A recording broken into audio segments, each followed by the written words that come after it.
Okay, hello everyone. I'm John Thane with the TV Quarterly Clip Contest, and I'm here with Tim Viste, our Central Top Photographer of the Year. He won that title at WITI in Milwaukee. How you doing, Tim? Good. How you doing? Good, good. And it's important to note you are not working in Milwaukee right now. You're at WBBM in Chicago. How's it going there?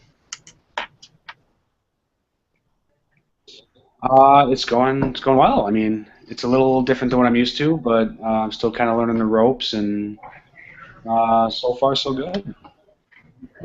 Yeah, new adventure for you. You had a great year in 2013 while you were at WITI, and there's a number of standout stories. Well, one of them that I wanted to talk to was an in-depth piece that you did. "Faith on the Fault Line" is the title of it, and it's a very grand piece. It's almost 8 minutes long, but it flows, it grabs you, and it's visually pretty stunning.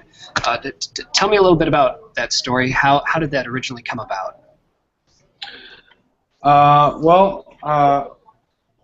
The reporter that I guess I worked with the same reporter pretty exclusively in my last year at Fox 6, and typically he does stories that are very on a daily basis, or issue pieces, political pieces, and he told me about this, this crazy thing that was going to happen, that this gay minister was going to be ordained, and it was going to be this precedented thing. And I mean, that sounded amazing to me, to be able to cover something like that. And we always try to do stories that are character driven, and I think that is so important. But if you can find a piece that affects, it's an issue piece that affects so many people, and then have a character in that story, I mean, then you've hit a home run. So that's why I was excited about that story. And did you know right away that this was going to be a much more involved piece, that you were going to take some time and shoot it over multiple days? No, I mean, it started out with just the day that he was getting ordained, and it just sort of, gradually snowballed from there. And actually, that story spanned over a year. I mean, the first thing we did with that story was actually go to the ordination, and then we weren't actually able to have a sit-down interview with him until much, much later. So it was actually a pretty unique piece that we had. We actually had 2 seasons in the story. It was fall when we shot the first part, and then it was, winter time when we were shooting the sit down, so it was, it's pretty unique in that sense. So how long did you end up shooting it for? Almost like a half a year? Yeah, it pretty much was. By the time it aired, it was almost a full year, but we probably shot it within, I don't know, 6 to 8 months.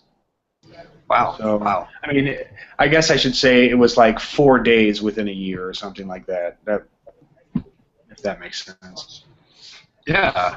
And I mean, obviously a lot goes into that story. And what elements did you need to continue shooting over that amount of time in order to make it the story that you wanted to make? You maybe could have called it a story after 1 or 2 shoots, but why did you want to keep going back and keep doing more with them? Yeah. Well, what was unique about that story is we weren't able to actually be inside the ordination ceremony, so I wasn't able to get all those, I mean, when you think of a visual story, or you think of a story, once your reporter says, yeah, we're going to go to this event, you're like, oh, great, I'm going to get candles flickering, choirs and organs and people crying and hugging, it's going to be beautiful. And then your reporter says, oh, but we're not allowed in.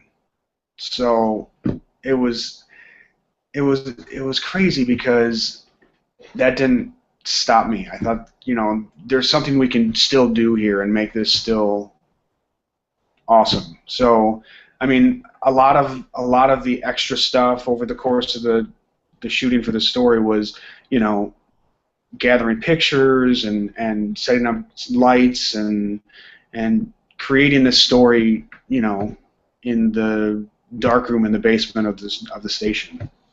So. Very cool. And obviously, when you do finally sit down to put this piece together, you know, like I said, it's over 8 minutes long. How long did it take you in the edit bay? How much time did you spend on this piece?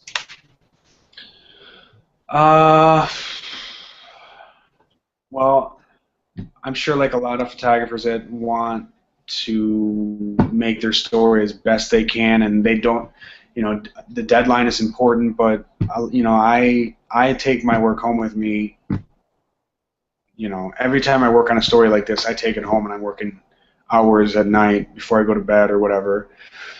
So, you know, I don't know, over the course of 2 or 3 days, I put the story together, you know, 3 hours here, 4 hours there, you know, and then I'd have, you know, the reporter and I would watch it, and then we would see things like, oh, we should try this, or so, yeah.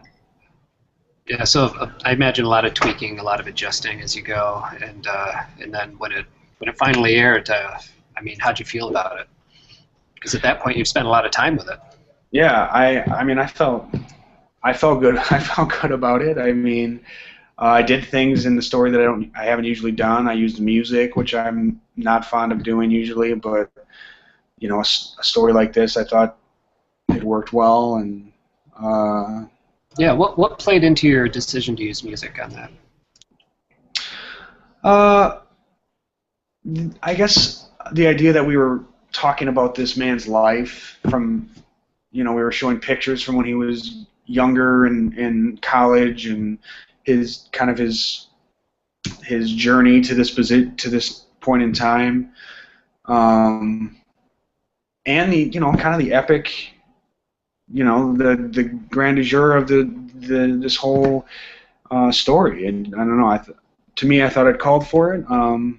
But again, I wasn't 100% confident about it because I haven't done it before, and I thought maybe this time it worked. I don't know. Yeah, well, I mean, it did. It worked great. I mean, it's a great piece, and we'll post a link to it on the page for this story. What would you tell some young photojournalists who are trying to you know, make a career out of photojournalism? Has the television contest been helpful for you in that sense? Absolutely. I mean, it does. I mean, I'm sure, you know, they've heard it before, but just the being able to see all of this work quarter by quarter. I mean, I use so many different pieces of other photographers' work to inspire the stuff that I do, and you know, I get ideas from, you know, other photographers, and I think it's so important. And then it adds you know, that competitive level that where you know, try to make the daily turn that, oh, I gotta go shoot this, you know, story about people waiting at the airport. I mean, how many times have we done that story?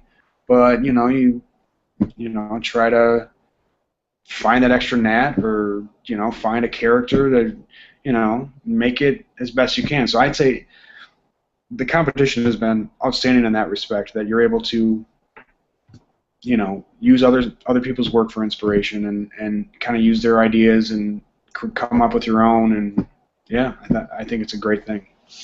Yeah, if you don't mind, I might borrow some of your ideas from time to time, because you got some great examples to work off of. You got a few yourself, my friend. So. Yeah, well, we have a lot of cool stuff to work with here. That helps a lot. But yeah, as far as that goes, that was all the questions I had. Was there any other points you wanted to talk about? You know, one thing I do hear from a lot of these interviews that I've done is they always mention the word characters, and a lot of their stories kind of go back to good characters, and you mentioned that word as well. How does having good characters play into your stories? You know, I mean, you just kind of know. I mean, what's a good character? I mean, sometimes a good character can be that MOS you do, where, you know, the person acts a little goofier than, gives you a little better response than you were expecting. I mean, the good character doesn't have to be that beautiful thing that flows in and out of your story. It can just be that little personality that'll make your story stick out a little better than the rest. That being said, I mean, of course, I'm always looking for that character that I can wrap my whole story around, and